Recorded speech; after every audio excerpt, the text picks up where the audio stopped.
We have such a great show for you today because the cast of Death of a Salesman are here. Look at this. They are upstairs playing spades right now. I love that they're playing spades. And you know, Sharon is from London, so I have to ask if do they play spades in London? And the spades thing is catching on with you. Even Anna Navarro sent a text yesterday and said, when am I coming to Sherri's spades party? I know. I didn't know the cast of Death of a Salesman plays spades. Everybody's got to have my spades party once a month, so they have to come play spades with me. Okay, all right then. Look at this right here. So excited to talk to the cast of Death of a Salesman. This is in limited run, Death of a Salesman. It has a limited engagement, I believe, until January 8th, sometime around there. So if you have not gone to see it, run to see Death of a Salesman. And it's the 15th. The January 15th? Uh-huh. Okay, January 15th, it's when this is over, and this is like a piece of just American history, Broadway history. This play is something special. So with this cast, and we're going to tell you why later on. Our first guests are making history as the first black cast to ever play the Loman family on Broadway in Arthur Miller's classic Death of a Salesman. Please welcome Wendell Pierce, Sharon D Clarke, Khris Davis, and McKinley Belcher III.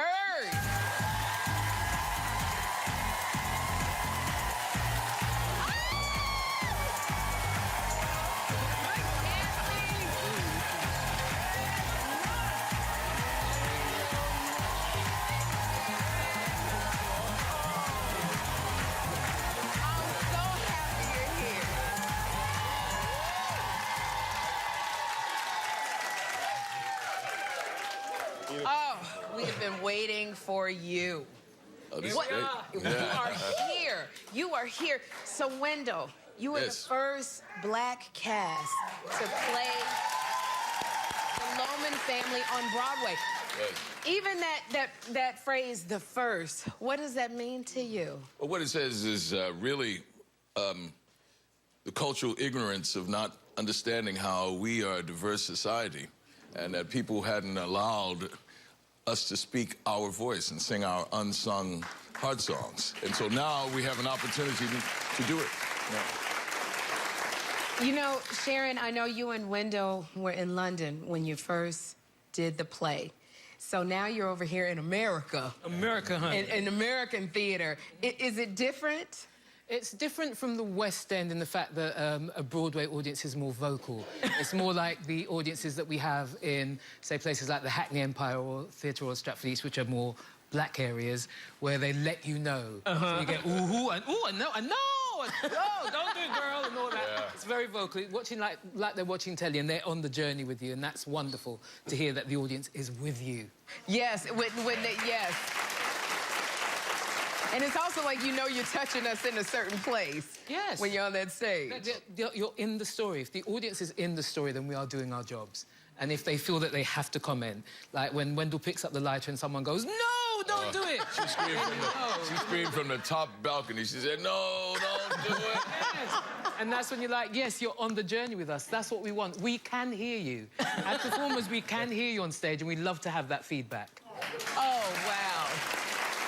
And I do want to say, before I go on, congratulations, because you won the Olivier Award out there, and you were nominated, Wendell, for the Olivier Award. So congratulations to both of you. Thank you very much. Now, you know, we have 4 chairs here, but we're missing Broadway actor Andre DeShields. He couldn't make it. He is the legend and the icon. Couldn't make it. Okay, but be honest, y'all. Y'all know if Andre DeShields were here, he would show everybody up with the outfits. Absolutely. Yeah, you can see that. He's got wings on his heels. He's got wings on his shoes. Literally. And I saw a few pictures of you on the red carpet with Andre. Do you ever feel like you just completely underdressed with Andre? Every day. Andre is magic. We are all like, when we grow up, we want to be Andre DeShields. Yeah. He's just style epitomized. Styling and profiling. Well, Andre, we are missing you. We should have had a chair right here. We're missing you, Andre. Now, Khris, you actually rang the bell over at NASDAQ. We did, yeah. And how was that when you rang that bell? Well, it was very surreal, but it was a full circle moment for me because I used to work at NASDAQ. Wow. Well, here's the thing. I was working at NASDAQ as a caterer. Serving coffee and donuts and milk and tea. All jokes aside, it was a full circle moment where, you know, you have dreams. Yeah. You see the image in your head, but you can never really see how you're gonna get there. And never in a million years would I have ever thought that I'd be back at NASDAQ, but ringing the bell with my Broadway cast members. Right. You know? I would walk in there.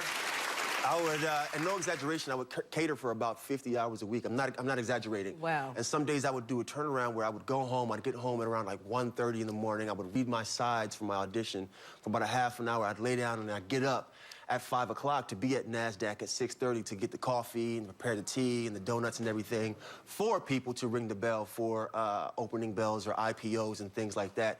So once I got out of there, I was home free. I was like, I'm never coming back here again to cater. But never would I have thought that I'd be back there and welcomed so graciously by my friends who still do work there, and they welcomed me with open arms. They gave me so much love and so much support, and I love them all and for the support they gave me over the years, and I'm very happy that I had. And I'm sure you inspired them.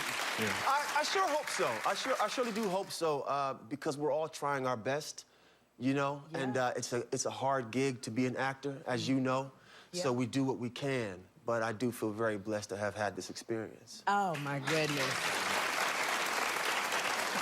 You had that experience, and McKinley, you brought your mom to the show. I did. How was that? I know having my parents anywhere I am and performing for them is something special. How was it to have your mother in the show watching you? It was really beautiful. Yeah. It's like we're doing this play about family and like the struggle of loving each other in a family, how beautiful and challenging that is sometimes. And she said this thing about seeing the play that she's like, and with tears in her eyes, she was like, I never knew how much real life could be in a play. Ooh. And it just meant that she saw herself in the play. And so like, that's a beautiful thing to share with your mom. This is something that, you know, you have a lot of visitors coming to the play. You have people just loving it. Has anybody stood out to you, you know, coming to see Death of a Salesman? It was great. I mean, so many people have come through. Angelina Jolie, we've had Vincent D'Onofrio, we had Jessica Chastain, we had Norman Lewis, we had Uzo come through, and I remember Carl Weathers was there the first night. Oh my goodness! My man Khris is mad at me. He said, "You didn't tell me it was the first night." He didn't tell me Carl Weathers came.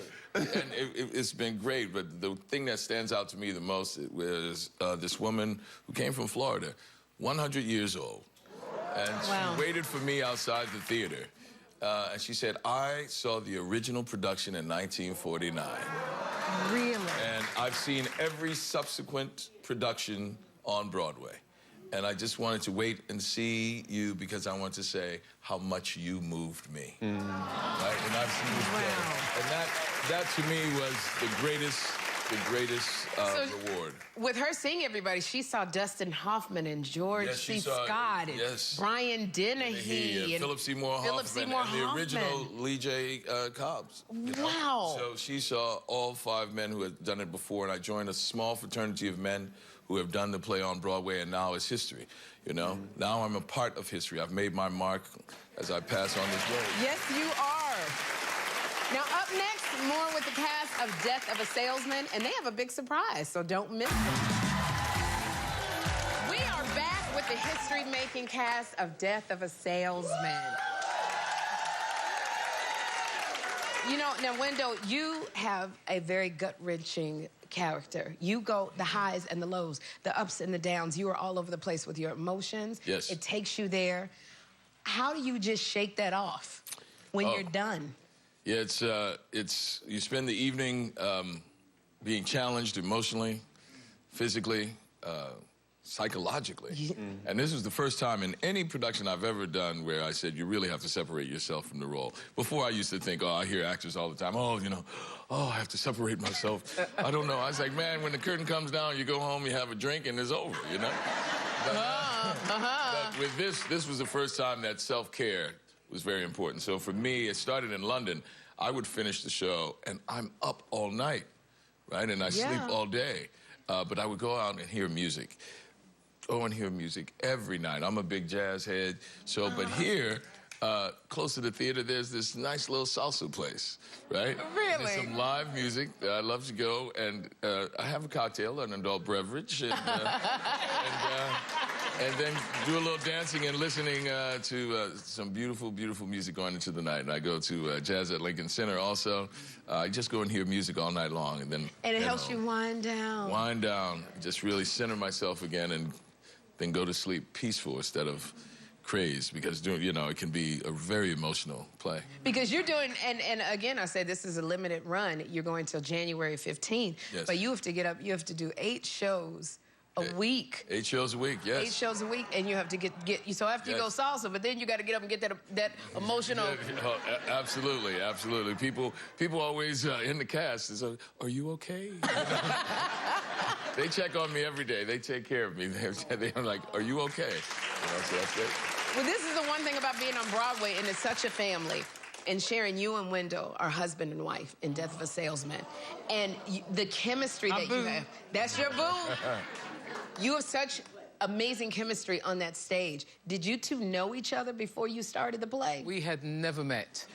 Really? But we do have a mutual friend, Clarke, and you'd been working a lot with Clarke. I worked. Clarke Peters was on The Wire. Wires. Yeah. So Wendell had been working with Clarke, and I've known Clarke since I was 17. Okay. So I rang Clarke and said, this guy Wendell, what's he like, man? And Wendell had done And I the same called, I said, thing. hey, this woman, Sharon, what's she like? And Clarke just went, I love you both. You'll be absolutely fine. And from the first day we met, it was just love. Yeah. Just a love thing. You take care of each other. She literally took care of me in London on and off the stage. She's one of the kindest, most generous souls on this earth. And I love her dearly. I love you too. Woo! It's real. He's got me a little emotional over here. It's the name Sharon. Yes, Sharon.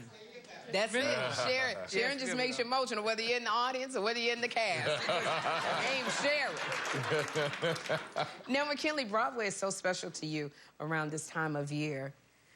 Is that is just, and I know when you're working with Sharon, like, were you afraid that your mother would get a little bit jealous? I wasn't, but I think Khris was. I was, because I give her this big hug and these kisses on her face.